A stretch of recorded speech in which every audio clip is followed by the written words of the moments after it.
Perfect. Trish.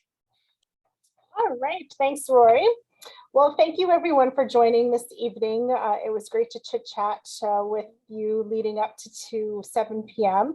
As Rory mentioned, my name is Trish Porco. I'm not Steve P. So Trish Porco, and I am the current president of the Sault Ste. Marie Chamber of Commerce. And on behalf of the Chamber and the Difference Makers Women in Business sponsors this evening are Ontario Lottery and Gaming Corporation, TD Bank Group, Bell, Cavanna Fine Photography, and Sault College. We thank you for taking the time from your busy lives and schedules to join us this evening. To begin, I would like to acknowledge and recognize that we are holding this meeting and this event on the traditional territorial and ancestral lands of the Ojibwe people from the Garden River and Batchewana First Nations. To the Anishinaabeg people, the sacred and spiritual place has been known since the immemorial as Bowatang. We wish to honor the Anishinaabeg and Métis on this part of Turtle Island as we recognize their homelands in the spirit of partnership and reconciliation. At this time, we would like to welcome our presenting and community sponsors to say a few words. First, from our presenting sponsor OLG, I would like to welcome Christina Clayton, Senior Director of Divisional Planning and Performance and Executive Co-Chair of the OLG's Women's Network. And I believe we have a video. Hello, everyone. On behalf of OLG, I'd like to welcome you all to this International Women's Day event hosted by the Sault Ste. Marie Chamber of Commerce. My name is Christina Clayton. I'm a Senior Director at OLG and fellow Saulite. OLG has been a proud sponsor of the Chamber's Women in Business event for 5 years, and I am so honored to be a part of today's event to celebrate the achievements and accomplishments of female leaders in our community. I look forward today to hearing from some inspirational women, including OLG's own Nancy Kennedy, Senior Vice President of People and Culture, who is also the keynote speaker. We have another OLGer, Loveleen Sharma, who will be part of today's panel. Congratulations to the Chamber for hosting another great Women's Day event. It's certainly not easy organizing events these days, so we appreciate all of the hard work that has gone into making today possible.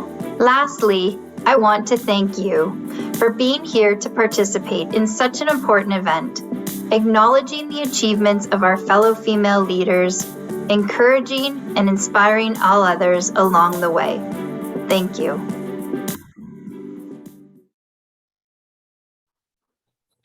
Thank you, Christina, for sending in that video. I would like to welcome as well Melanie Milton, Area Manager, Business Banking, Northern Ontario, from TD, to say a few words. Melanie? Hi, thank you. Thrilled to be here tonight to celebrate International Women's Day and hear from a truly inspiring group of women. So the theme this year for International Women's Day is breaking the bias. And I can't think of a better way to frame the importance of this day to recognize the work that we must all continue to advance opportunities for women both in workplace and in society. So we know that bias, whether deliberate or unconscious, makes it hard for women to move ahead. We also know that acknowledging that it exists isn't enough. We need to take action to create change. At TD, we're committed to helping build strong, inclusive communities where every person has the tools, resources, and support they need to feel confident in what their future brings. One of the ways that TD takes action to reach this goal is by investing in programs and initiatives like this event this evening that help remove barriers for women, challenge stereotypes, and help create conditions where gender equity can become a reality. So on behalf of TD, we are proud to partner with the Sault Ste. Marie Chamber of Commerce for this event this evening. Thank you.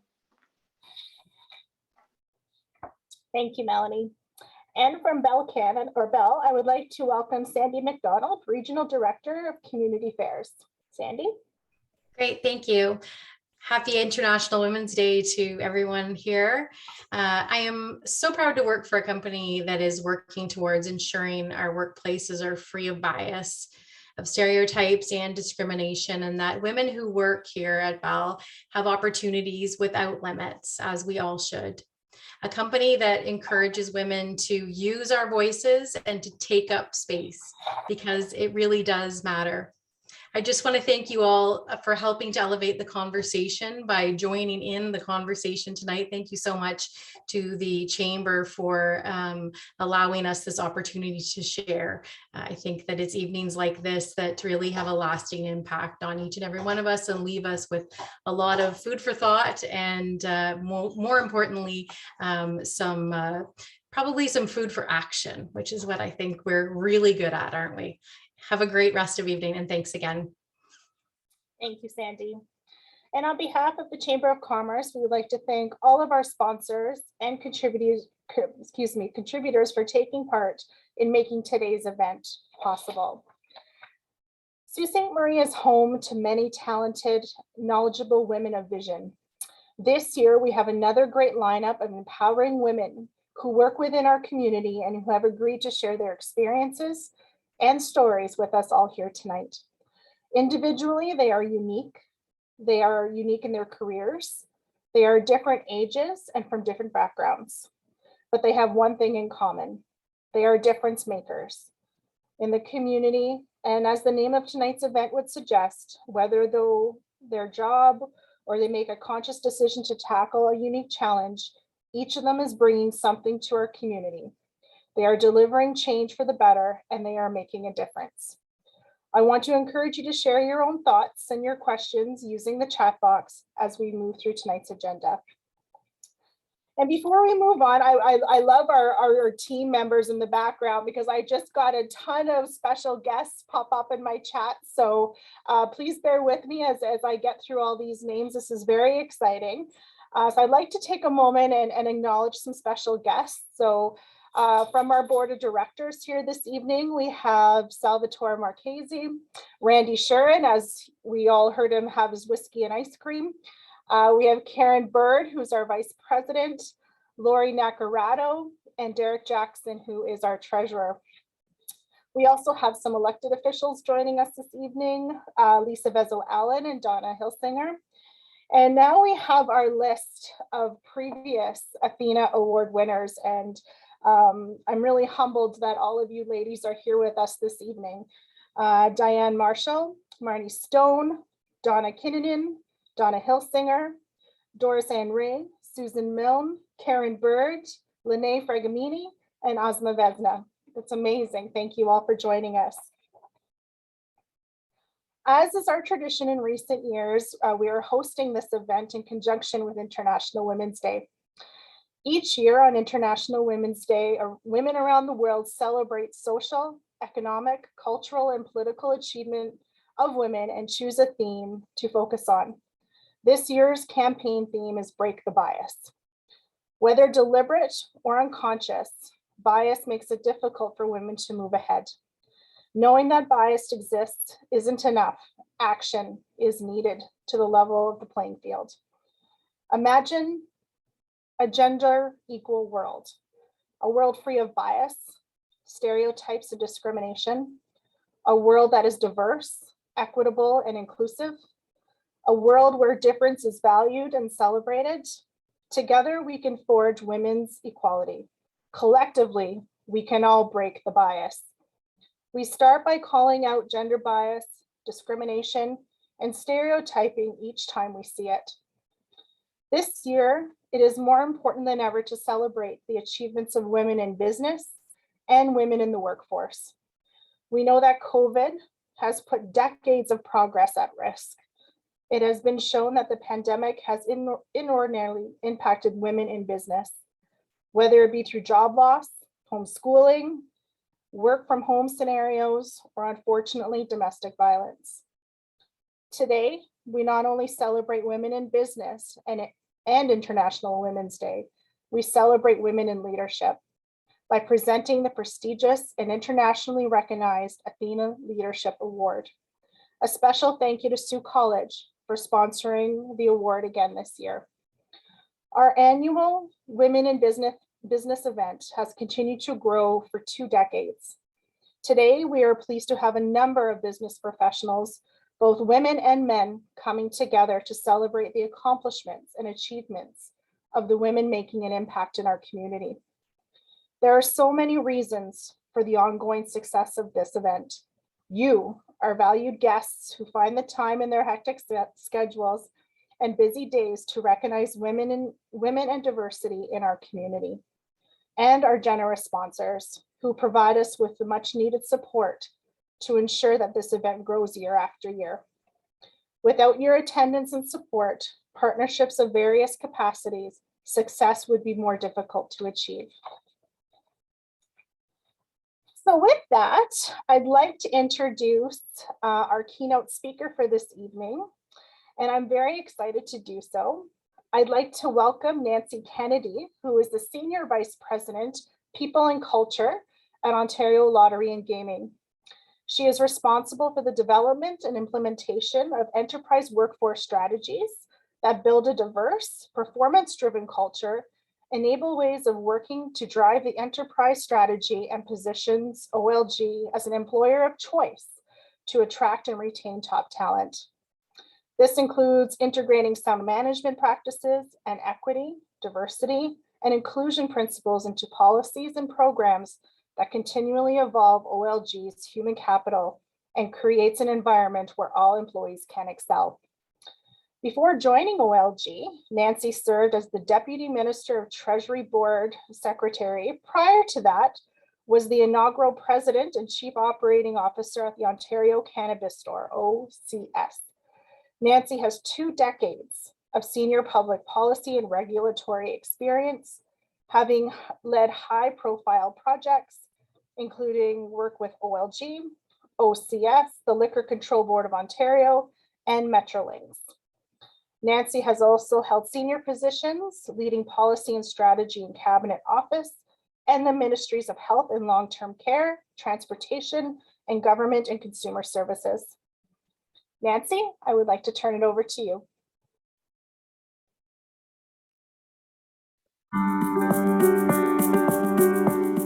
Hi everyone, I'm Nancy Kennedy and I'm the Senior Vice President of People and Culture at OLG. First, let me thank the Sault Ste. Marie Chamber for hosting this event. They've been hosting it for 19 years, and thank you so much for inviting me. It's a real honor to be here. And thank you to the panel for sharing your experiences and your unique perspectives. And finally, congratulations to this year's Athena Leadership Award recipient. It's a real honor to get the award, and my heartfelt congratulations to you. I wanted to share with you a quote from the poet Adrienne Rich, and it's a quote that I really like. The most important thing one woman can do for another is to illuminate and expand her sense of actual possibilities. So that's what this event is about. That's why I picked the quote. It's about possibilities to me, and that's why it's so important. So OLG is a very proud sponsor of this event, and promoting equity, diversity, inclusion is critical to us as an organization, and it's critical to me personally. Success, in my mind, depends on fostering diversity, particular gender diversity, but diversity in all things, diversity in thought, diversity in perspectives, diversity in how we see the world. And so companies are greater for it if they have more diverse cultures. And when there's greater gender diversity, it has been proven that companies are more successful. And I can certainly say that's the case for OLG. Right now, half of OLG is ELT, that's our executive team, are women. And 56% of the staff in Sault Ste. Marie are female. That's something to be celebrated and an incredible statistic in my mind. It wasn't always the case. So we'll talk more about increasing women leaders at OLG in a moment and in Sault Ste. Marie, but maybe I'll take a moment and just share a little bit about myself. So my background, I've been with OLG for about 3 years, and prior to that, I held a number of executive positions in the Ontario government. I kind of worked my way up from the bottom, and I ended my career there as a deputy minister at the Treasury Board. I had worked at the Ministry of Finance as the associate deputy minister, and in that job, I had oversight of OLG, as well as the LCBO and a couple other agencies to boot. And I would say OLG was always my favorite, and I always wanted to work with the company once I got to know the people at it.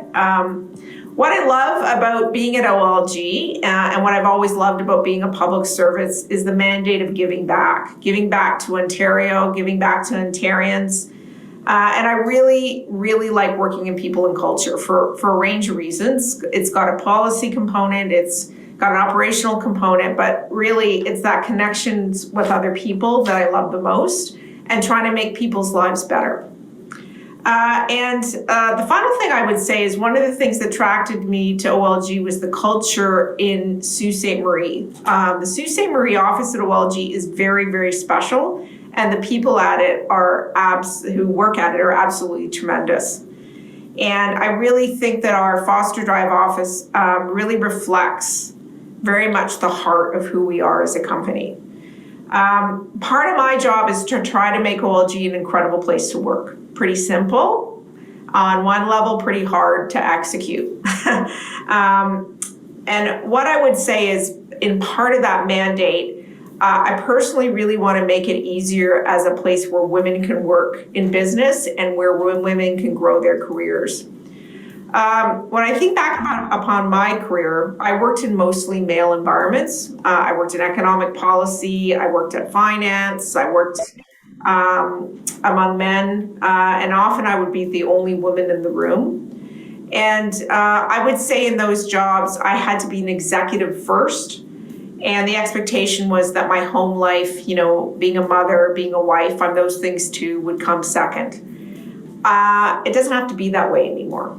And younger women, I find, are demanding more, and I really applaud them for that. And I certainly want to provide more for the women who work at OLG, for all people who work at OLG. It doesn't have to be the way it was when I was coming up the line, and that's the challenge that I take to work every day to make things better for everyone.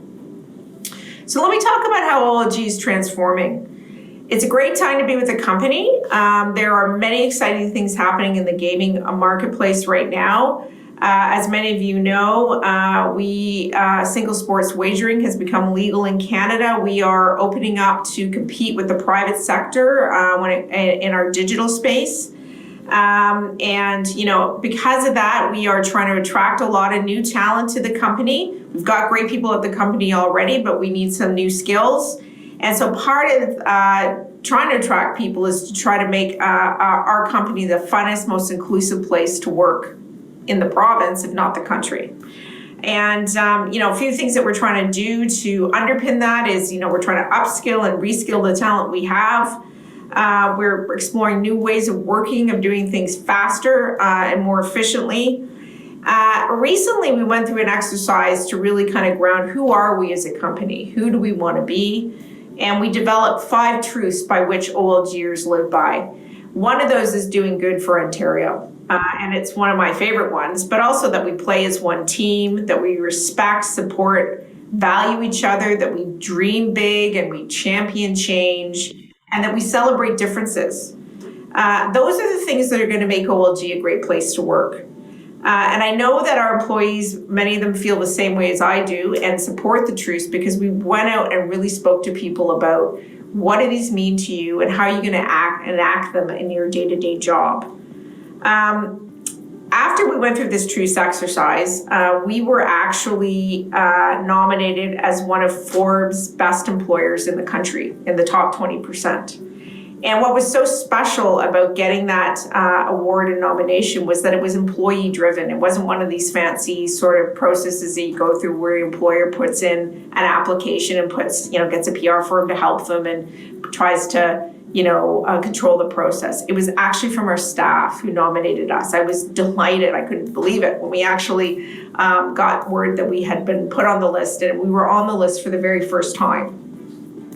So we're working really, really hard to really differentiate ourselves from other employers and to make ourselves the best place possible to work.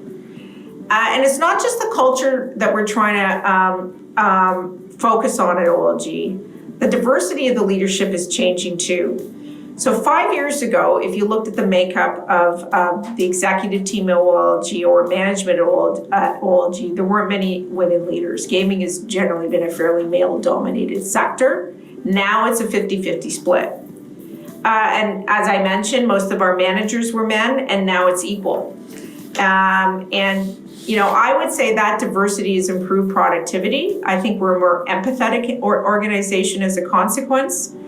And just to build on that, to support our female leadership, we're really kind of doubling down on a hybrid work approach coming out of the pandemic. What we heard loud and clear from our staff is they wanted to keep that element of flexibility of being able to do some of their work from home and going into the office when they needed it. So we need to respond to that. We need to kind of embrace that. And so we're doing that. We want to give employees more choice about how they work and where they work. And so that, we can foster better work-life balance for people and have a more positive impact on people's work lives and have a more positive impact on their home life. I do think, the positive, outcome, if there is one from the pandemic, it's been a hard 2 years, I can say, but is that it's allowed us to embrace technology and do things in new ways that we weren't able, we wouldn't have considered before. And it's kind of forced us to modernize. And I know, I think this new approach is really going to benefit our female employees in particular, because it will allow, hopefully, for people to balance family and work more successfully. We also launched a new well-being strategy. It's called Live Well, Work Well. It's a piece of work I'm quite proud of. And that really takes a holistic approach to looking at a kind of people-centric approach to how we, approach sort of our relationship with our employees. What can we do to support people through all facets of their life? Some of the things of that strategy, one thing we did is we enhanced benefits for our employees, including enhancing our mental health benefits, looking at our sick time, about how could you use those days to say care for a sick child or a sick relative. And we're looking at sort of, training opportunities, volunteer days for our employees, ways to make people's lives just better. That's really the goal. Let me talk a bit about OLG specifically in Sault Ste. Marie. So lots of things about OLG are changing. I've just talked about that. But the one thing that is not changing is our commitment to Sault Ste. Marie. I can certainly say that. The company has deep roots in the Sioux, and it's been part of the community for about 30 years. And we remain one of the area's largest employers. We have approximately 620 employees at our Foster Drive office, and I expect us to grow quite a bit in the next couple of years. Our operations are critically here in Sault Ste. Marie, are critically important to our mandate today and in the future. What I love about our Foster Drive office and why I love coming up frequently is the culture in Sault Ste. Marie is very warm and very inviting. And I always say to my colleagues, I wish I could bottle it up and take it to our other locations. I don't think every time I come up, I just love the community. The growing presence, we're really committed to growing our executive presence in Sault Ste. Marie. And as I mentioned, we do plan to sort of grow our staff complement in the Foster Drive office. I actually think too that our Sault Ste. Marie location represents a real competitive advantage for us right now. And, that's where we're really going to be focusing on our recruitment for our Foster Drive location. Mainly because I think there's many benefits of living in Sault Ste. Marie that you don't necessarily find down south. The culture is amazing, the real estate is more affordable, and the proximity to nature and recreation is really appealing to many people. And generally the quality of life is really high. And I think when we find, particularly with some of our younger employees, that people are seeking a different lifestyle than they can get in the GTA. So if that allows us to recruit somebody and retain them, then that's fantastic from my perspective. So we're really going to be trying to work not only with our own, we set up a leadership council at our Foster Drive office to help us with our attraction and recruitment strategy, but we expect to work closely with the city and hopefully the province to say how can we be part of the solution for economic growth in the community. So just let me make a few concluding remarks. I don't live in Sault Ste. Marie right now anyway, but I will be coming up frequently. And even though I'm not here every day and I might only be up 2 or 3 times a month, I am always here to mentor, support, and guide women in the community. Anyone. Just pick up the phone and give me a call. I really want to hear from people about what more we can do for women in Sault Ste. Marie. I want to encourage women leadership in the community to get in touch. And I am also encouraging OLG women leaders to get involved. I think it's really important for women leaders to get involved in the community. So use that volunteer day that I spoke of to get involved in sort of activities. I think it's really important for all of us to think through what can we do to lift up and support other women. And so thanks again for the Chamber for inviting me today. I was honored and flattered by the invitation. And on behalf of all OLGers, I want to wish you a happy International Women's Day. And this is a great celebration, and thank you again for having me.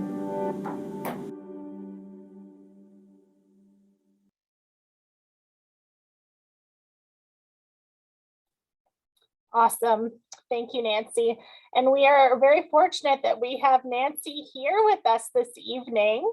Thank you, Nancy, for sharing all of your insight and wisdom with us.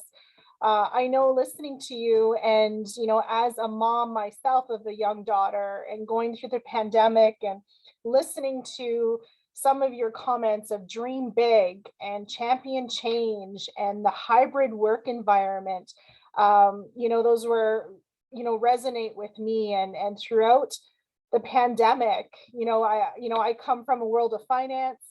We always had that work-life balance was how we were, taught. And I had the opportunity to sit on an event and the very similar to what you spoke of, the keynote said it's not work-life balance, it's life-work balance. So Nancy, I'd love if you could maybe just share a few more words with us. I know I'm putting you on the spot, but you're here with us this evening, or if anybody has any questions for Nancy, we are a little bit ahead of schedule, so we do have a few moments if anyone has any direct questions for Nancy. Well, thank you, Trish. It's first of all, again, an honor to be here, and what a crowd you've got. I was really flattered when I got the invitation, and so happy International Women's Day to everyone here. I meant every word that I said in the video. I think, and I really do think and believe very firmly that Sault Ste. Marie as a community, I think is going to be a great part of the future for OLG. There's no question in that. And in fact, my team and I were talking today about, there's a real competitive advantage right now at this moment for the community in terms of getting people to relocate and attracting talent. I think a lot of people are looking for complete life changes after the pandemic. And I think that your community and our community and the Sault can really present that option for people. So I'm very keen on that part of our strategy in terms of talent. And we are a great place to work for everybody who is on this call. And, please consider us. I have to do a plug for myself. Does anyone have any questions? You can either speak up or put it in the chat. I have a question. Sure, Jen. For Nancy. Nancy, as a successful businesswoman who's advanced her career over, the past many years, what advice would you have for women who want to move their career forward if they're working in environments that have bias? Oh. Well, it's funny. I think some people were talking about, so I think maybe it was Christina or others talking about, there's bias everywhere, first of all. And I think one of the things in my own career that I had to challenge were my own biases about how I had to behave in the workplace, that somehow I had to be a certain way, or, you know, because I worked in these sort of male dominated environments, that I almost had to act and behave like a man to get ahead. And there was also part of me in those environments where, when I was the only woman in the room, that I like that. You know, I had to get over sort of, you know, I was being invited into some sort of environment that I was somehow special. One of the things that have become really important to me in my career, Jen, is helping other women. And I think that the advice I would give to this group is never not be yourself, and always try to be who you are. We had an International Women's Day event today at OLG, and one of the speakers talked about that on our panel. And I really do believe the great thing about, you know, challenging bias is just to be yourself, and don't hide who you are. And I would also say, don't be afraid to take advantage of opportunities as they present themselves. Because I think women will often say, I'm not qualified, or I can't do that. And where a man will actually, presented with a position or a job, will say, sure. Like, so I would also say, don't ever underestimate yourself. Thank you. Awesome. Thank you, Nancy. Thank you, Jen, for your question. We're going to move on now to our next section of our event this evening. And before we do so, I'd like to take, it's a great pleasure for me to introduce this year's panel moderator. She's always an amazing smiley face and always has, you know, the most amazing stories. And this person is really no stranger to any Chamber of Commerce event or to the local business community.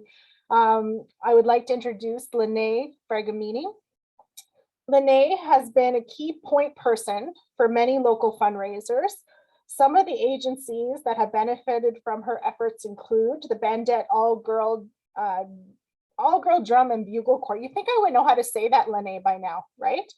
The 24-hour relay, the Rotary Club Dragon Boat Festival, the Sioux Sings for Kids. She has created the Poinsettia fundraisers for Crime Stoppers, YMCA, and both school boards. She has been the Lung Association's Festival of Trees Site Design Chair for more than 20 years and has been awarded the Meritorious Service Award and has been named the Volunteer of the Year. Her volunteer work has supported the Cancer Society, the Lions Club, the United Way, and too many more to name. Also, Lene is our 2019 Athena Award winner. So with that, Lene, I'm going to turn it over to you, and thank you for being our moderator tonight.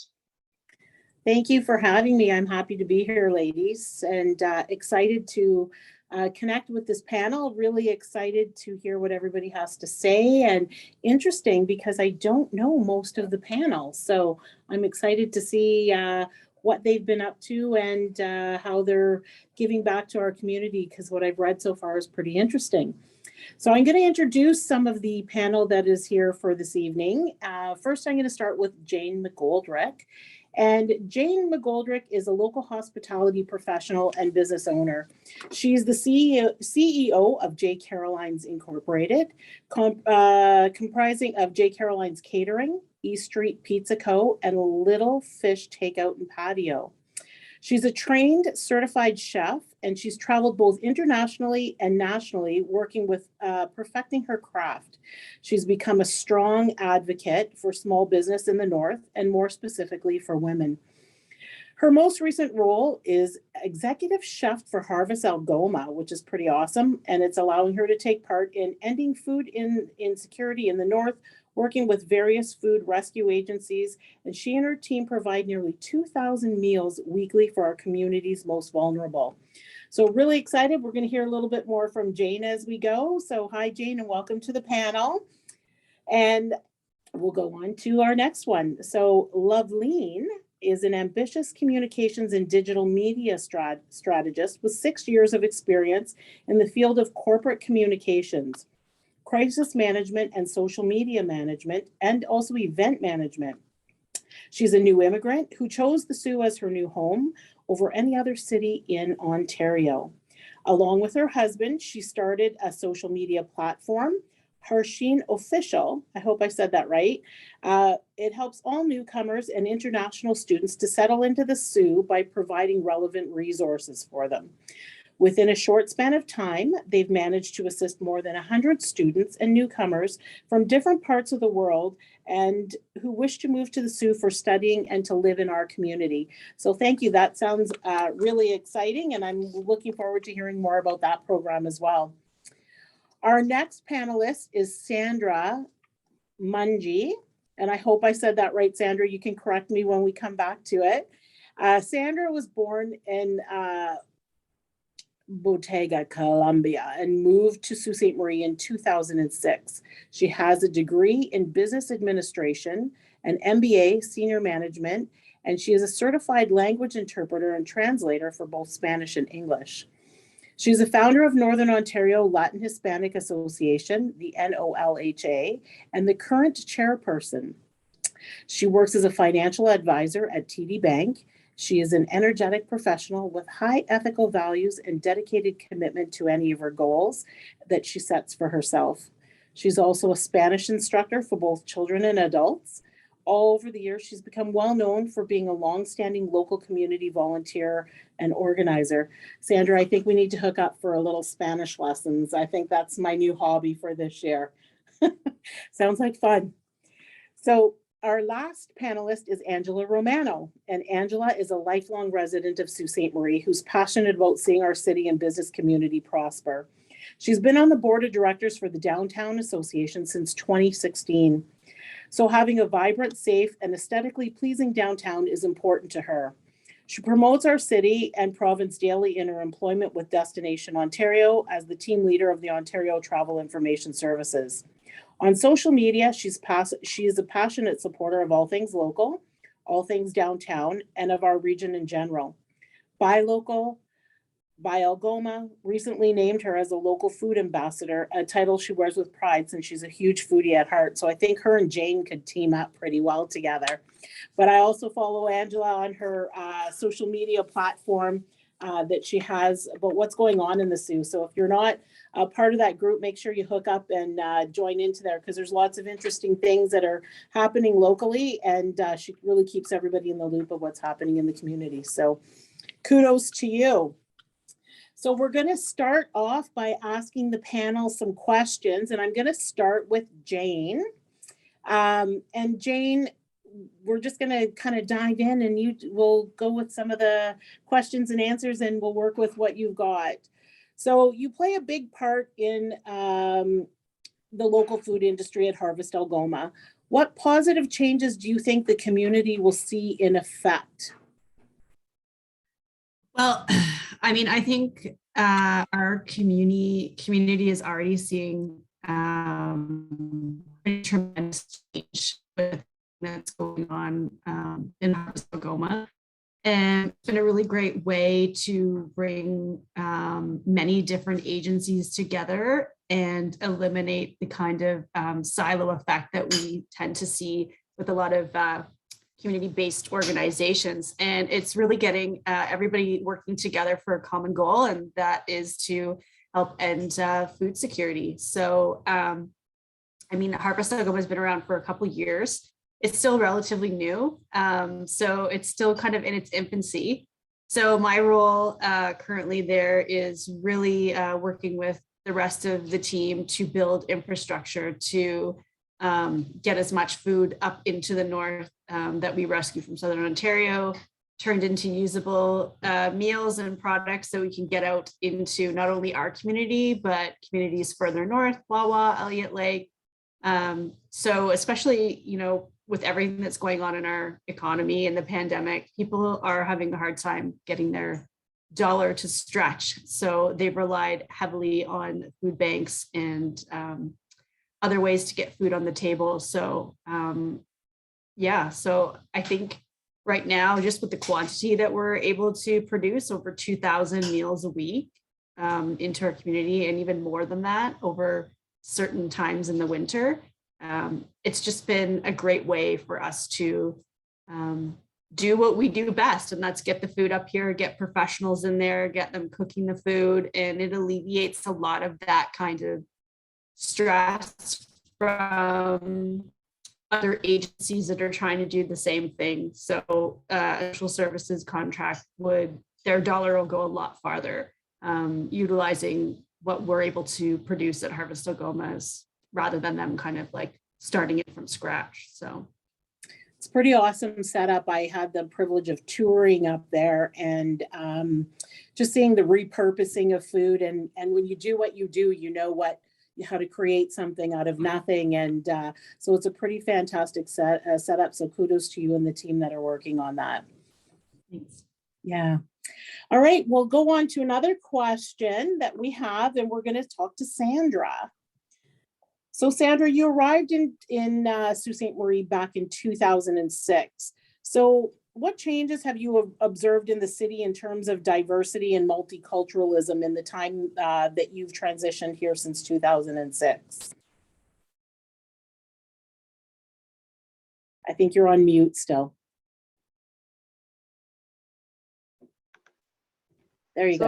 Sorry. Good evening. Hi, everyone. Thank you very much to the Chamber of Commerce for this invitation. It's a very great honor to be here tonight. The latest numbers in the community is showing us that the complexion of Northern Ontario is changing. We are getting some more immigrants in our community. So the numbers have been increasing. So I have been witnessing and supporting the commitment of our city and some of the businesses to be part of an inclusive and welcoming community. Our community is evolving, and it means that more people from outside of Algoma and even from outside of our country are making Sault Ste. Marie as a home. The potential growth and repopulation of rural and northern areas and towns like Sault Ste. Marie could be a challenge, including increase on demand of services, cultural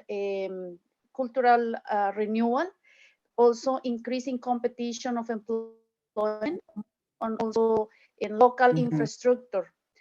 These are good problems for us, I think, as a Northern Ontario community. And I will say that with this spirit in mind, and if we keep open mentality, we can work together to ensure that our future in the city will be great. Also, newcomers bring great set of skills to offer and give a vibrant strength to our community. So Sault Ste. Marie is growing, and Northern Ontario is getting more vibrant because many different cultures.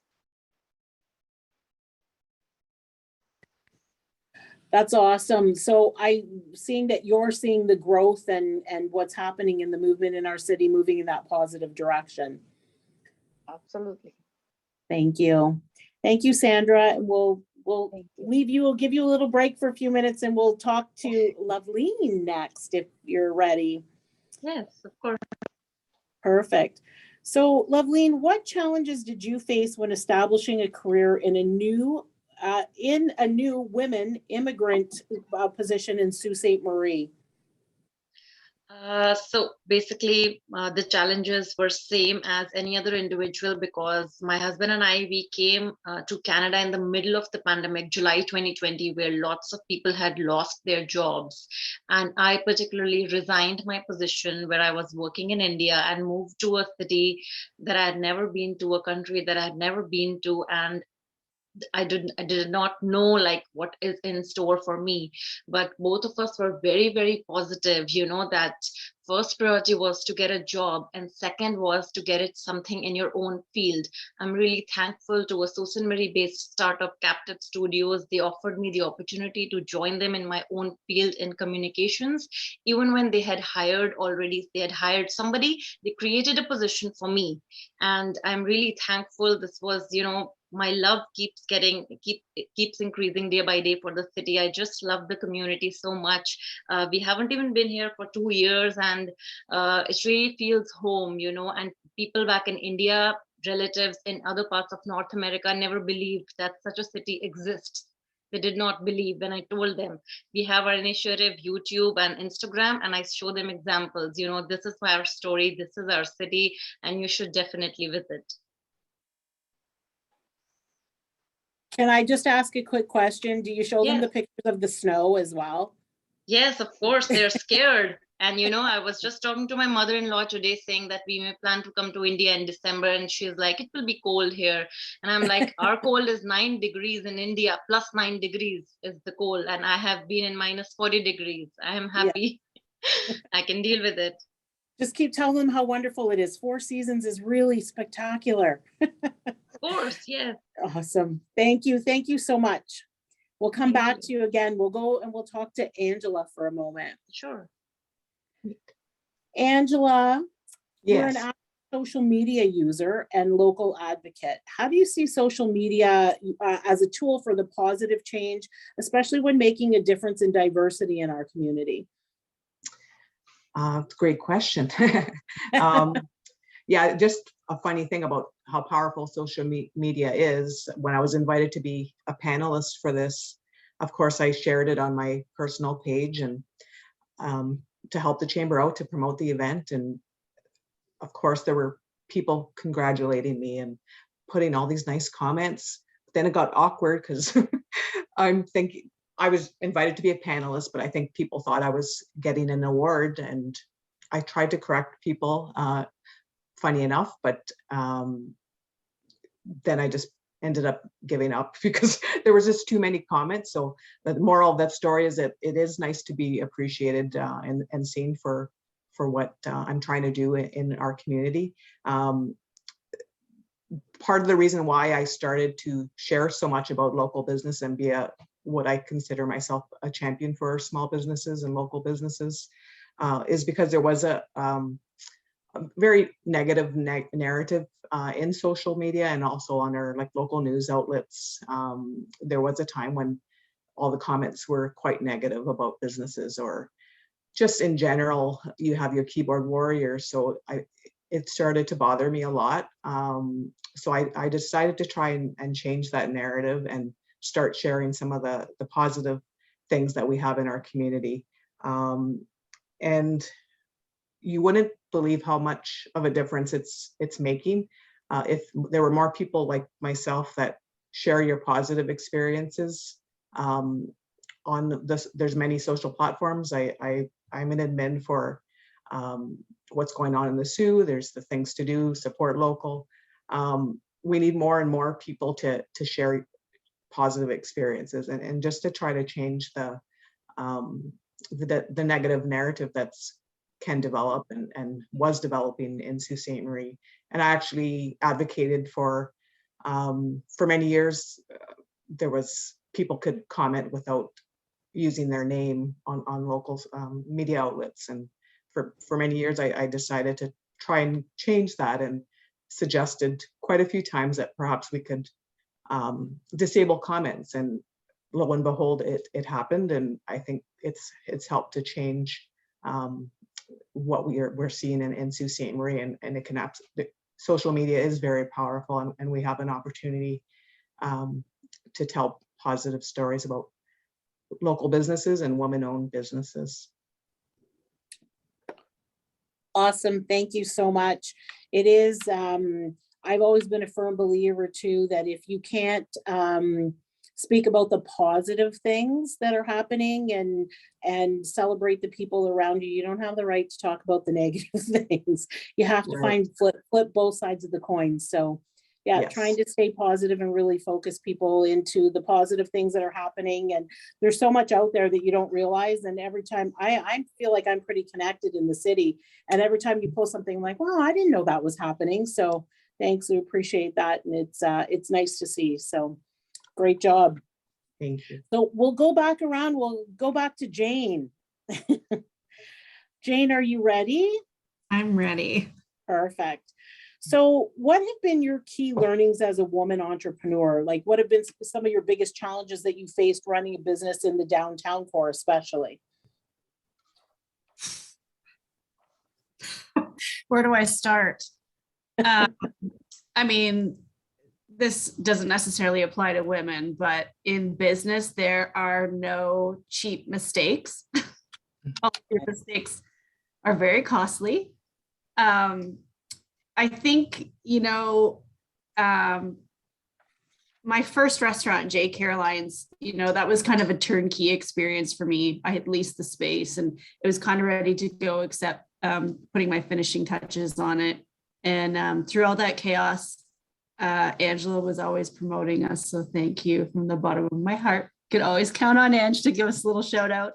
That was a great opportunity for me to get my feet wet and really see, if there was, a need or a want for the type of food that I was trying to do, and B, if being in business for myself was something I actually wanted to do. And obviously I loved it. And my second venture was the complete rebuild and remodel of the old Mrs. B's, where E Street Pizza is now located. And with that, I general contracted the entire project myself and subcontracted all of my workers for all the different jobs. So I wasn't exactly new to renovation, but I was new to renovation in the Soo and kind of that extent. And I found, just things like, where maybe a male counterpart would only have to get 2 quotes, I'd have to get 9.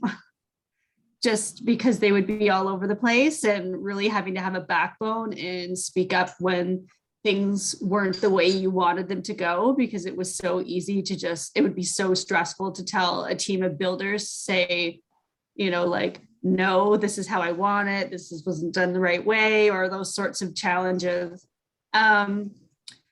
So I think it's like going into doing anything as a woman in a career and atmosphere where, you're the minority. You have to have a backbone, and you have to, it's like that 20%, the 20% pay gap. I have to work 20% harder. I have to be 20% tougher with everyone that I'm working with so that your voice is heard. So in that regard, that was obviously challenging, but we got there in the end. Being in the downtown had its challenges, dealing with City Hall and dealing with red tape and permits and kind of bringing my vision to life. There were a lot of obstacles, and as bright-eyed and bushy-tailed as you could be going into something, there were a lot of like dismissive attitudes and doors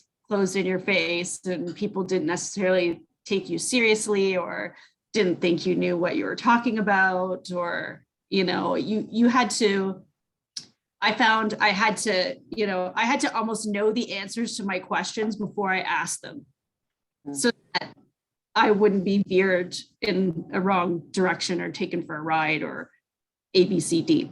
So so there's a lot of challenges there, but through it all, I will say it's been worth it. And there, our downtown association, the Angela Romanos that are out there rooting for us, and the Chamber of Commerce and the people that are supporting us, and as Angela was mentioning, saying nice things to small business owners.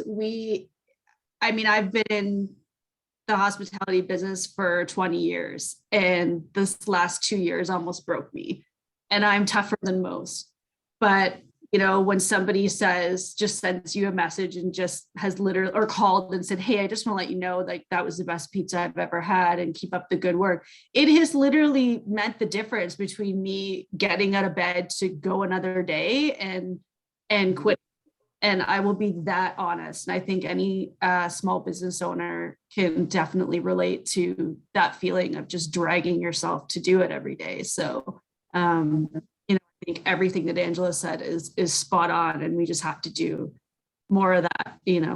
That's not to say that you can't complain about things, but there's a way to do it. There's a way to give that constructive feedback and build each other up and support each other. And I think Angela's played an incredible role as well as everyone else in building a really good sense of community in the downtown, where I know now if I need anything, I can lean on other business owners, other restaurateurs, you know, and that's kind of been unheard of in my career. So we're really lucky.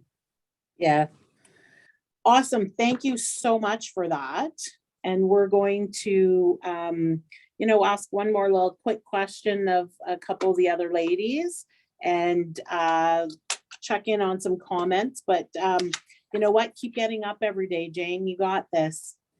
And there's lots of fantastic women in that. If you need, reach out, use them. Keep getting up. Yeah, thank you. So I'm gonna go to all of the panel and just kind of ask a well-rounded question you guys can all chime in on. So this year's International Women's Day theme is Break the Bias. Have you ever experienced bias in your career or profession, and how did you handle it? Would you handle it differently looking back on it? And did anybody else help you to break that bias? So we'll go to Loveleen first. Thank you. So I personally have not experienced bias at any of the organizations. I was fortunate enough to work with really good organizations, but I know a lot of other women, including my mother, who have been in organizations where at certain point there was a bias. And my greatest inspiration is my mother. She never, like, she always used to, she still shares, you know, in any scenario, any such thing happens, she shares it with us, and her motivation is her family. We are always by her side, even if that means giving up a job and starting something on your own. You don't have to give in. You always have to fight back and stay strong no matter what. And to my all other female friends, I'm always there to support them. Even when I am here, you know, miles apart, I always take care of the time. You know what the time is back there. Is she in office? Is she having any issues? Is she fine? I always ask them, even, you know, sometimes if they are late coming back from the event or something, have you reached home safely? Is everything fine? Even with my friends in Sault, I always tell them, you know, just give me a text, you know, when you have reached home. So these are the little things that have been imbibed in, you know, in myself since my childhood. So be it professional, be it personal, this is very important that women should support other women. And I'm really thankful to have such strong women friends, my mother, my grandmother, and everyone in my life. Awesome, thank you. Just quickly, with your Harshino official helping newcomers settle into Sault, do you have a success story of anybody that used your resources to move here? Yes, a lot of them, you know, whenever we go outside, there's so many people who recognize us. Sometimes, you know, it's difficult to recognize people with masks on, but thankfully people do recognize, we recognize people. And there have been so many families, so many international students from, say, India, Philippines, Pakistan, Brazil, Mexico, so many different countries. We have connected to so many people, and we're really, really happy. And the first question any women or female student, international student asks me is Sault Ste. Marie safe for women? And I'm really surprised by their question, you know, why do you feel that way? So probably I think it is a small town compared to bigger cities, so they do not know much about it. They are really reluctant about jobs and safety. So yes, we do interview a lot of students, and I tell them it is very much safe. And whenever you feel unsafe, you feel any kind of bias, you feel any kind of an issue, be it related to anything, we are always there. There's so many students who've reached out to us. They literally wanted to go back to their home countries because they were feeling depressed because they couldn't make friends. We were not able to meet in person. It was everything virtual. And of course, virtual connection and personal meeting someone is totally different. So we offer them, you know, we meet them in person over tea or coffee. We even invite them to our places. You know, they can hang out with us, with our dog. And it's really, and their perspective totally changed. They're like, people are so good in the city, be it local people, be it immigrants, and they're really happy with it. Awesome. Thank you, Loveleen. Thanks for sharing. That was fantastic. Much appreciated. So Sandra, we're going to ask you the same question about the theme being breaking the bias. And have you ever experienced bias in your career or profession? How did you handle it? And would you handle it differently looking back? Did anybody else help you to break that bias?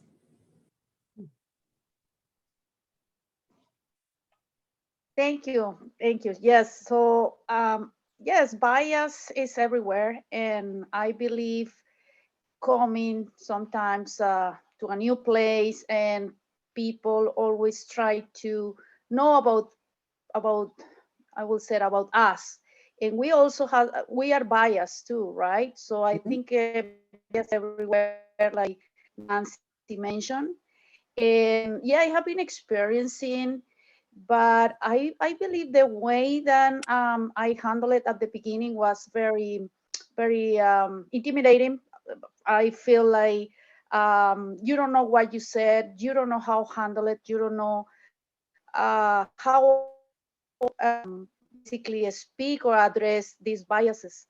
But for sure, after almost 20 years working in diversity, multiculturalism with NOLA, and listening people coming from different countries, and like Lovelyn said, people ask questions, right? Is the unknown when we came.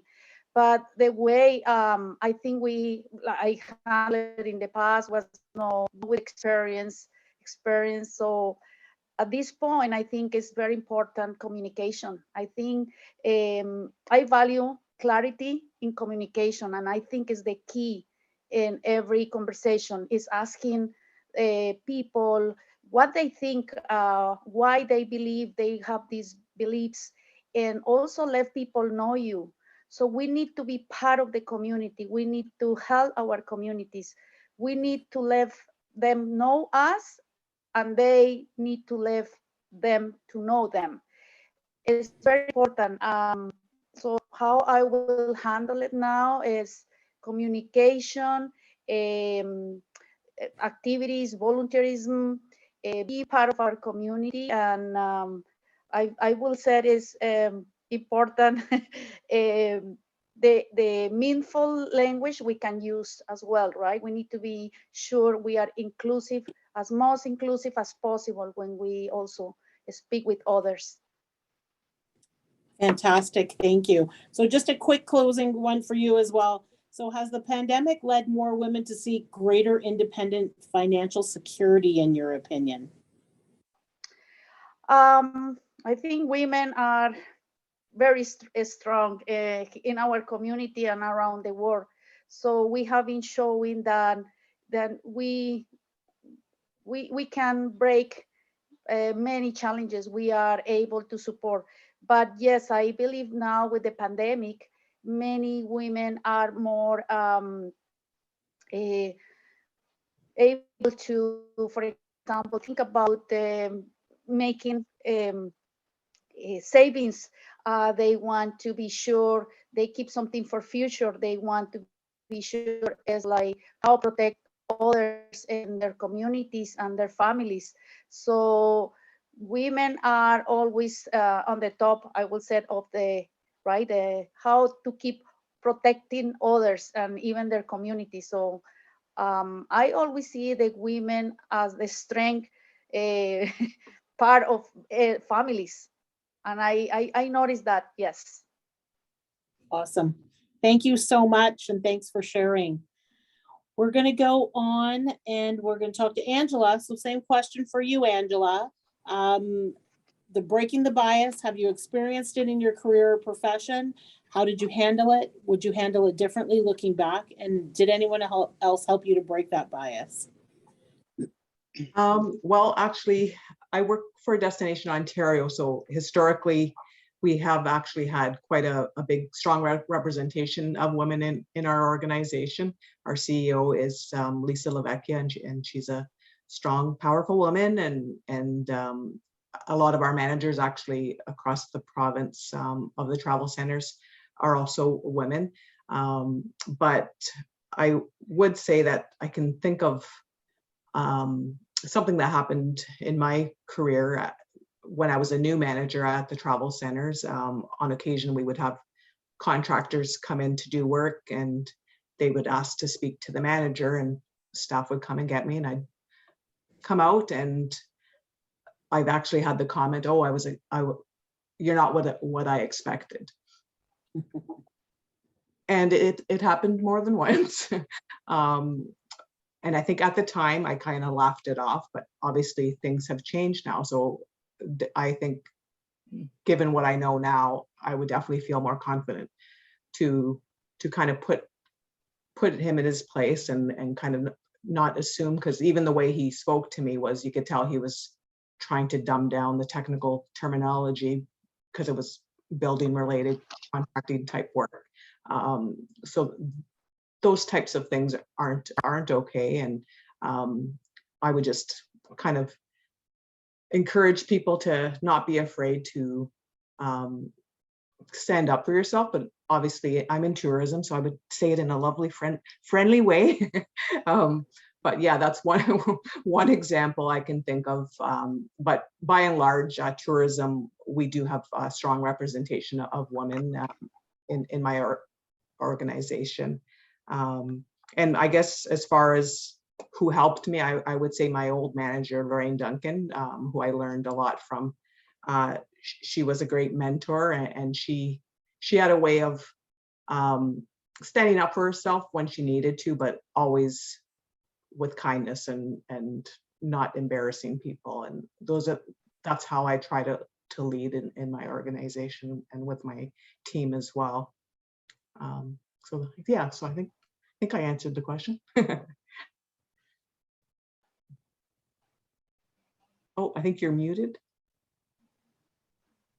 Awesome. Thanks, Angela. Just a quick closing question, just a quick comment on it. With the restrictions easing up, what do you see happening with Northern Ontario's tourism industry?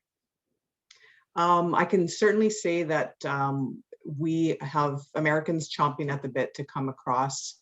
The travel center has been open on and off during this pandemic. We are open again, yay, Wednesday to Saturdays. People can come see us in person at the Ontario Travel Center. And one thing that everyone should probably be aware of is that the 1-800-ONTARIO line is now staffed by our travel counselors from across the province, which is a huge undertaking that we did over the pandemic. It's part of what staff did, having to kind of pivot. It would be the word to describe how we've all had to kind of handle the pandemic.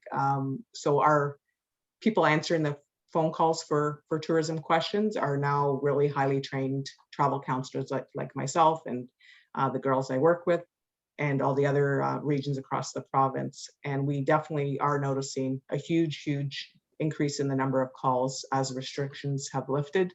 People want to travel here. Last summer, when we were open, we actually had quite a few people from Southern Ontario, a lot of people from Quebec. So people have been traveling through the pandemic, and I fully anticipate we will be having a summer, not quite like normal, but definitely more like we're used to, and people are definitely wanting to travel, and so be ready, everyone. Welcome our visitors, and I hope that people will take the time to travel in our own province as well and go visit some other regions you haven't been to. Awesome. Thanks, Angela. Much appreciated. So Jane, I'm going to ask you the same question, but kind of pivoting maybe towards like your renovation and what you went through with those biases, and maybe, teetering on a little bit of what Angela had said. So, the gender bias, trying to manipulate and get through all of that. Can you just elaborate a little bit on that aspect? Oh, well, I mean, I'm a female chef. So, I mean, I could go on all day about biases in the industry. And something that Nancy Kennedy had said earlier that struck me was that, when she was coming up the ranks in her career, and there were times where she was the only woman, she felt like she was special and accepted to some club or, that kind of attitude. I wholeheartely agree with that, because I knew from the beginning of my career that if I could get into, fine dining restaurants, 5-star restaurants, and get my foot in the door, I was already working at 150 miles an hour. And it was not okay. Like, it was not okay that I had to go through all of that just to get the same opportunity that my male counterparts would get. And I would like to say that, you know, women have come a long way in the hospitality industry, specifically in the back of house roles as chefs, as sous chefs, as restaurant owners. We still have a long way to go. And, you know, as Angela Romano was saying, I don't know how many times people have come into my restaurant and said, "Oh, is the chef here?" I'm like, it's me, hi. We even had, "Oh, really?" Like, yes, really? So that kind of stuff happens a lot. And now when I run my restaurants, and, you know, not just the ones that I currently have, but other ones that I have managed or worked in, I strive really hard to do a 50-50, to bring on more women. And I try to teach my team that we are all equal and nobody's better than anybody else. At the end of the day, it's what goes on the plate, and when the customer leaves and they're happy, that is the most important thing. And I really work to create an environment at East Street Pizza and, you know, with J. Caroline's Incorporated, to have an environment that I was lacking, that I didn't have for myself when I was learning, when I was growing into a chef, you know, and it's to take the pressure off, to give people equal opportunity. And my staff will tell you any minute that I get an opportunity to teach a lesson on feminism or how this went down, or, you know, because these things happen to me visibly in front of my staff. And I always like to bring everyone in and say, hey, this is a really teachable moment. This is what just happened here. And this is, you know, what this is, I'm showing this to you so that we can learn and be better employees, better partners, better friends, the whole kit and caboodle, right? So I've spent a really, really long time in my career breaking those biases, and I go out of my way to make sure that everybody has equal opportunity, especially women, you know. So yeah, and as far as, you know, the tourism end of the question, I mean, I'm absolutely thrilled that we're going to be getting more tourists coming through across the board. We miss them. We need them. I need them to buy all the tacos. So yeah, so I'm pretty thrilled about that. And I think, you know, I think we're in for a busy summer. Awesome. Looking forward to it, and we'll keep pushing for that. The downtown got a little bit more exciting even last summer with having all the outdoor patios and places to go. So just seeing some of the foot traffic, it reminded me of back in my younger days when Queen Street was the happening place to be every Friday and Saturday. That's all we did. So with things opening up and being able to drive some of that downtown, lots of great things will happen. So cheers to you and your success this summer. Yeah. Thank you. So does anybody have any quick questions for any of the ladies? Because if you do, we'll kind of house one or two of those. Otherwise, I'll ask them all another question. Anybody have anything that they want to just kind of speak up and ask, or anything that you want to put in the chat? Well, while we're looking, I'll kind of watch. If you want to send me a message, if you have a question, I'm happy to ask that. But we'll go back into a couple other little things. So just, if we could just keep them brief, ladies, because we're coming to the end. We'll see how far we can get through. So Angela, I'll go to you. As a member of board of directors of the Downtown Association, what changes have you seen in the area in recent years, and what do you hope to see? And I know that was a loaded question, but let's keep it. Okay. Yeah, and I apologize that my camera went off. I didn't realize I had turned it off earlier, but I am here. But I wanted to say I'm most proud of, obviously we've held a lot of successful events, some new events.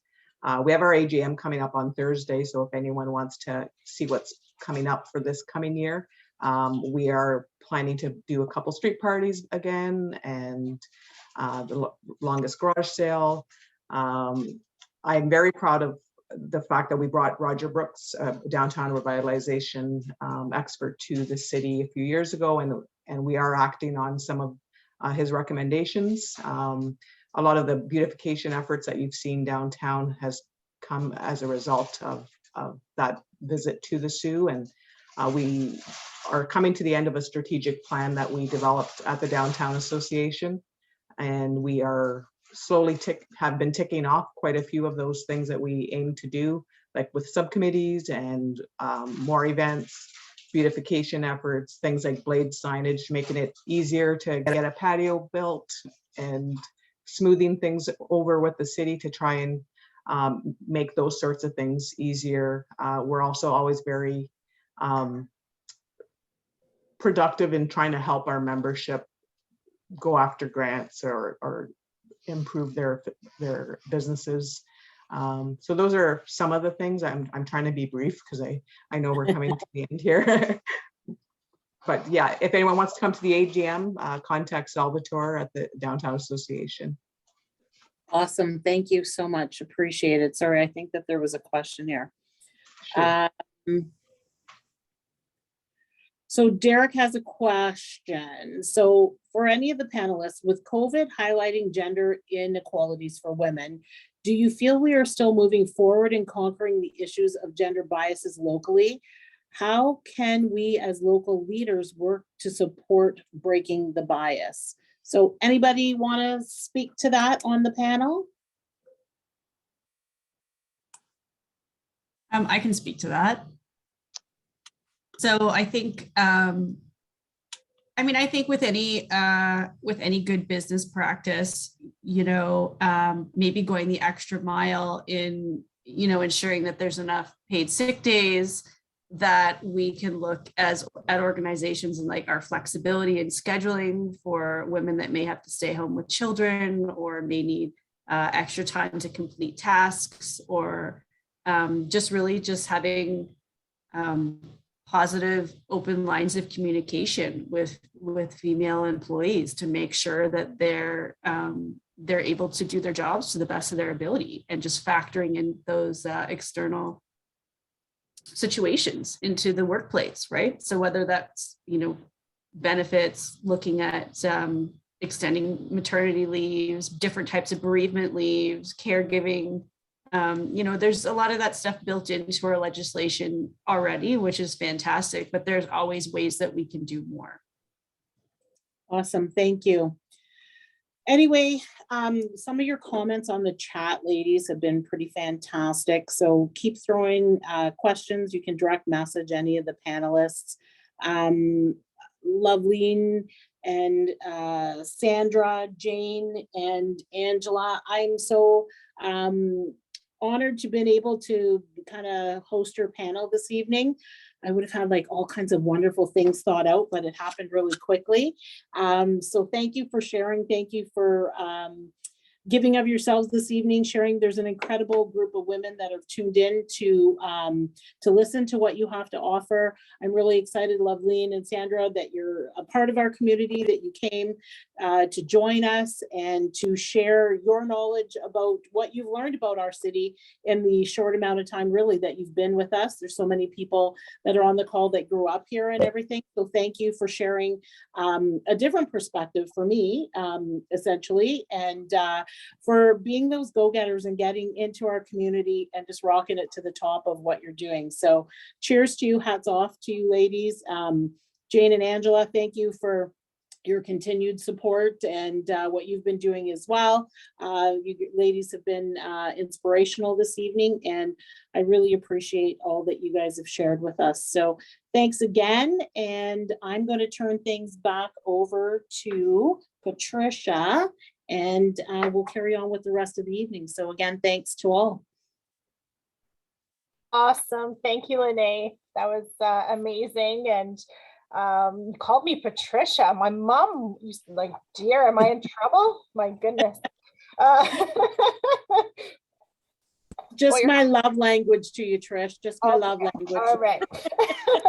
I'm sure, thank you again. And I'm sure everyone can agree that Sault Ste. Marie is home to many talented and successful women. And we look forward to the successes of these 4 women We extend a very sincere thank you to all of you for sharing your time and your wisdom and your knowledge. And we're looking forward to working with you all in the future.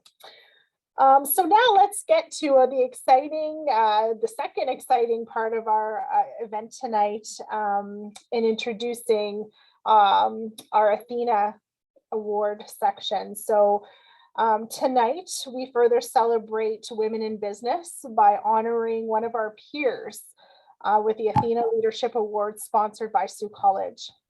Last year's Athena recipient was Algoma University President and Vice Chancellor, Ozma Vesna. We would like to welcome Ozma to say a few words about what this award means to her personally. So I'll turn the mic over to her.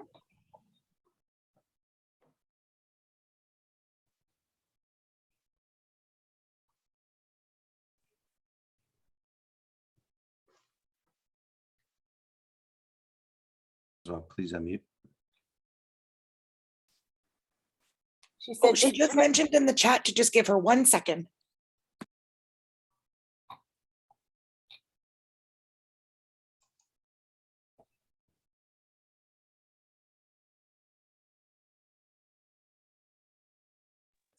Anybody want to sing a little song, do anything while we're waiting for Ozma? Lana, I think you would add be one more note that we need to start, we need to really, as organizations, make sure that we're paying women for their time. Yes. Makes sense. No more unpaid work.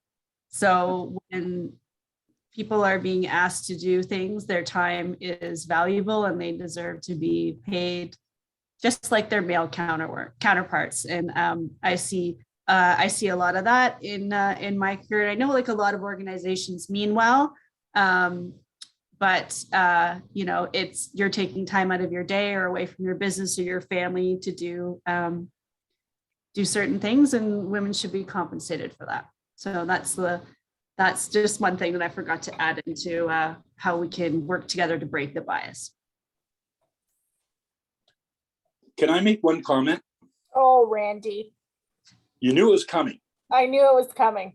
And this one's a good one, because as some of you know, my wife's family was heavy into the restaurant industry, with her cousins owning Arturo's, her other cousin Antico, Vincenzo's, Guffrin's, and everything else. So I showed them the lineup for tonight. I don't want to single anyone out. Everyone has done a fantastic job. But one comes to mind, and that's Jane. And I asked someone that worked for Jane, what makes her so special? And here's the comment. I wrote it down because I wanted to share it tonight. She is the Sean McVay from the coach of the Super Bowl champions. She brings the best out of her employees. I thought that was really touching to hear that from some, pretty established restaurants in the Sioux, for them to make that comment. Never was it mentioned she's a male or a female. It was just that she can bring the best out in her employees. And I'll tell you, I'm not a Rams fan, but anyone that's going to compare her to Sean McVay, I'll tell you, that's a compliment, Jane. I don't even know who that is, but it's so great. He is the coach. No, I have an idea. Please. A vague one. But kudos to hear, and I hate to use the word men, but to hear a bunch of men say that, I say that is kudos to you. And we were sitting at Peace Restaurant when we were chatting about this, trying out their food. So kudos to you. Not that I want to single anyone out, but that name came up. That's so flattering. Thank you. Well, that's amazing, eh? Oh. Ozma, are you ready?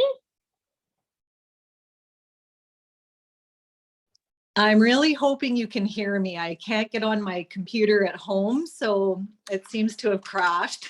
Oh, no, we can hear you.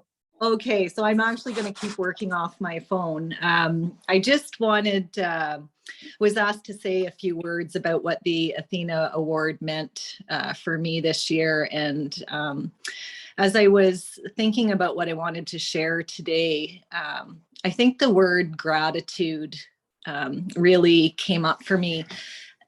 Many times, I would acknowledge with a thank you, with words of appreciation, but that didn't seem to really describe what I was feeling as my year came to an end. When I think about gratitude, I think about the work of the Chamber of Commerce. I think about the work of the Athena organization and what they're doing to really acknowledge and support women in leadership. And so I think I want to share that gratitude on behalf of all of us this evening for the work that you're doing to champion us. When I thought of gratitude, I started to think about all of the people who rallied behind my proposal, I guess, or my submission. And it really does humble you when you think about all of the people that are helping you as a leader. And so I want to acknowledge everybody who has supported my journey to become an Athena Award winner. And I don't take that take it lightly. I think it comes with a significant responsibility. And while I've had many opportunities in this role this year to speak at different events and engagements, I want to assure everyone that I will continue to do that work as a former Athena winner or a past winner. I also want to acknowledge the many, many people that are here this evening that have nominated this year's winner, and all of those that have been nominated for the Athena Award. I think when I think about gratitude, we are grateful for all that you're doing in our community. And when I was able to sit as a judge this year, and boy, it wasn't easy to make the decision. And you're all an incredible group of women and women leaders. And I'm grateful to live in a community that is really supporting and nurturing that leadership. So as I come to the close and sort of hand the baton on to our winner, which I don't think I'm announcing, I think someone else is, I just want to say with all gratitude, Chi Miigwech, Shukriya, thank you so much for the opportunity this year. It's an acknowledgement that I will take forever, and it certainly has changed my life and my direction, and I'm very humbled and appreciative. Thank you. Thank you, Asma. That was wonderful. Now I'd like just to go over the actual nomination process and take a moment to review that. So nominations for the Athena Leadership Award were open to the public, and nominees were contacted to confirm if they wish to let their nomination stand. The final nomination packages were submitted to an independent judging panel drawn from previous Athena recipients. These members form a group of individuals with exceptional integrity and business experience across a variety of sectors, and were required to sign a confidentiality agreement as well as declare any conflicts of interest. Submissions are assessed through a numeric scoring process and are measured on the nominee's ability to demonstrate their qualifications against the award criteria. The recipient is determined by the nominee receiving the highest combined average judges' scores. This year, the judging committee tasked with determining the recipient of the Athena Leadership Award consisted of the following chamber volunteers and past award recipients: Marnie Stone, Donna Kinnunen, Donna Hilsinger, Karen Bird, Lene Fregamini, Asma Vesna, Monica Dale, and Susan Mill. We would like to thank the judging committee for volunteering their time and for ensuring proper processes were followed. Ladies and gentlemen, we are now going to present the Athena Award. Recognizing someone in our community for their achievements is most certainly a great way to highlight this evening's event. Our Athena Leadership Award is sponsored by Sault College. At this time, we would like to invite Vice Chair of Sault College's Board of Governors, Shauna Heine, to provide some content about the award and to present this honor. Shauna, I'll turn it over to you. Thank you. Good evening, everyone. This is quite the honor, and what a great evening it's been. And thank you for sharing such genuine feeling and sentiment and an opportunity for our community. It's very exciting. I also it was great to see some familiar faces from previous years at OLG. So hi to everybody, and hi to all those folks I work with or did work with at Sault Area Hospital as well, who are now working at OLG, and many of the other faces that I recognize today from Sault College and other industries. It's quite the honor. The Athena Leadership Award was inspired by the goddess of Greek mythology, known for her strength, courage, wisdom, and enlightenment. The award is unique in scope, local, national, and international, and is presented to a woman or man who is honored for professional excellence, community service, and for actively assisting women in their attainment of professional excellence and leadership skills. This year, the Chamber of Commerce received 9 nominations for this award. All nominees are very talented, deserving women. All are true examples of professional excellence, community service, and tremendous leadership skills. And all are deserving of their nominations. As the Vice Chair of Sault College Board of Governors, it gives me great personal pleasure to be able to announce that this year's Athena Leadership Award is actually being presented to one of our own at Sault College, Marilyn King. I have been advised that the judging committee received many letters of recommendation supporting Marilyn's nomination for this award, and that several traits and attributes were mentioned time and time again. Her professionalism, her commitment to her profession, and her in-depth understanding in her field, her compassion, her ability to inspire young women and men that she had taught since transitioning to a career in education. Marilyn's professional career has spanned almost 5 decades. In her vocation, she has worked as a nurse and served as a mentor and leader for those who are entering this fulfilling and important career path. At the post-secondary level, her career has allowed her to teach and share her knowledge, expertise, and experiences with hundreds of students who now work in the profession, caring for the sick, the vulnerable, the hurt, and the elderly. Elizabeth Ubaldi, Sault College's nursing professor, tells us, 21 years ago, Marilyn's soft-spoken leadership first impacted my life when she was my professor for a maternal child course at Sault College. Marilyn would address the class and you could hear a pin drop in the room.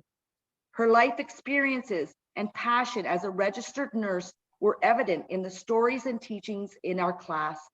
She had always been an educator, even as she moved from her role as a professor to chairperson of our department, and finally to the role she is in now as dean. I believe that is what makes her such a great leader in the first place. Marilyn is a leader through example, through storytelling, and through teaching. I have never known Marilyn to be a demanding leader, rather to draw out the best work from each of her students and employees by motivating them and empowering them to believe in themselves and what they can achieve. Marilyn began her career as an RN after graduating from the Toronto General Hospital of Nursing in 1974, later receiving her Bachelor of Science in Nursing from Lake Superior State University in 1996 and her Master of Science in Nursing from Northern Michigan University in 2002. She worked at Toronto General Hospital and Chaleur General Hospital in New Brunswick before arriving at Sault Plumbers Memorial Hospital in 1978.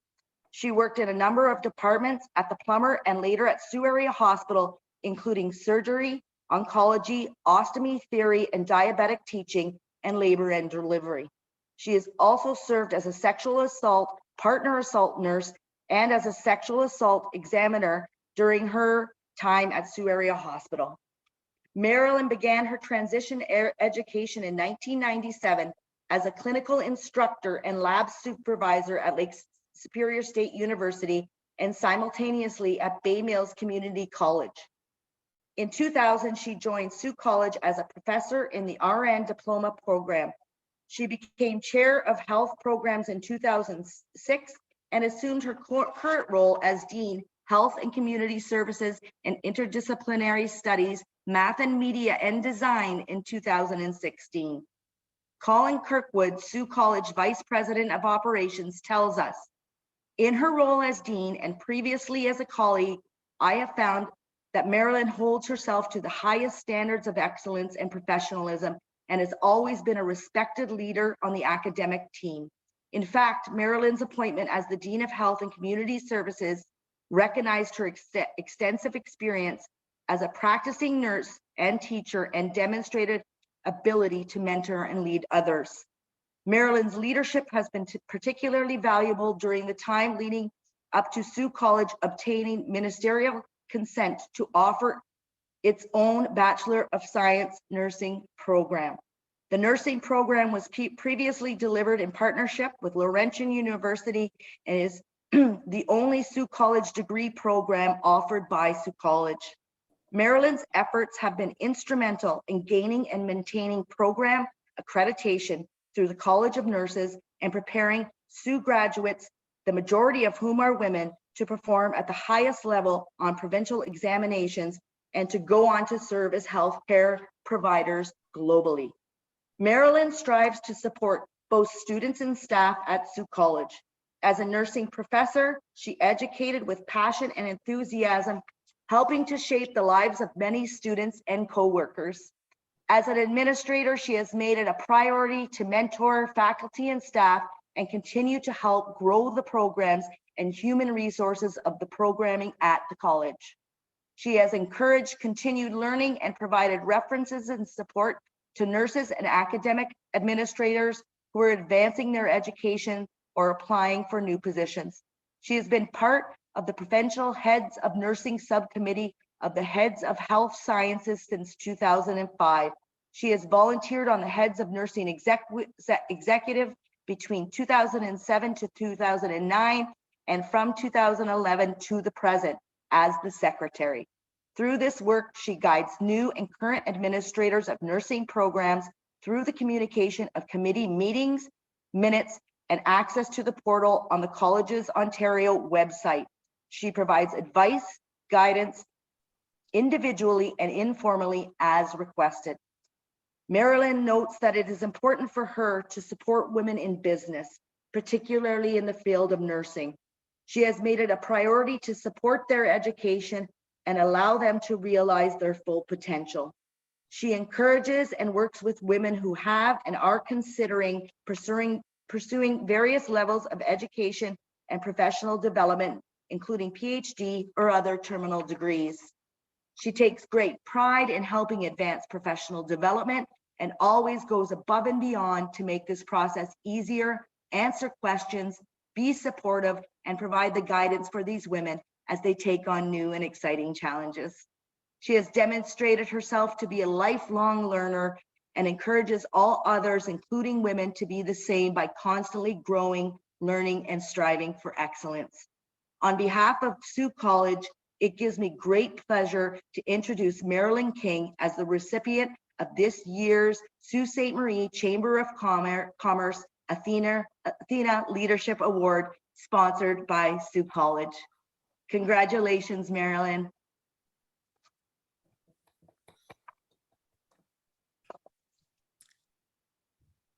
I don't even know what to say. I am so, I'm so honored and so humbled by this because there's so many wonderful, wonderful women in the Siouxan area who are very much deserving of this award. I really did not, I didn't prepare any kind of speech because I did not honestly think this was going to be happening. And I truly appreciate it. I appreciate the wonderful women who nominated me. They're a joy to work with every day. I've had a long career, mainly because I've enjoyed everything I've done. And I've enjoyed all of the people I've been working with, whether they be fellow nurses, physicians, other healthcare providers, mainly the patients and individuals I've cared for over the years. The students and the faculty and the staff at Sault College are tremendous. There's no other word for it. I absolutely love working at Sault College, and that's probably why I'm still doing that. But I really and truly am humbled by this. When I was asked to speak actually for some graduates from the bachelor's program in nursing back in, I think it was about 2007. And I decided I would talk on making a difference. And the thing that really came out of that was how much I realized that it's not just about making a difference to others, it's how much doing that makes a difference to you as a person. And that's one of the biggest messages I want to try and get across to people, is that it can be from the simplest thing that you can make somebody else's life so much better. And I really appreciate this, and thank you all so very much.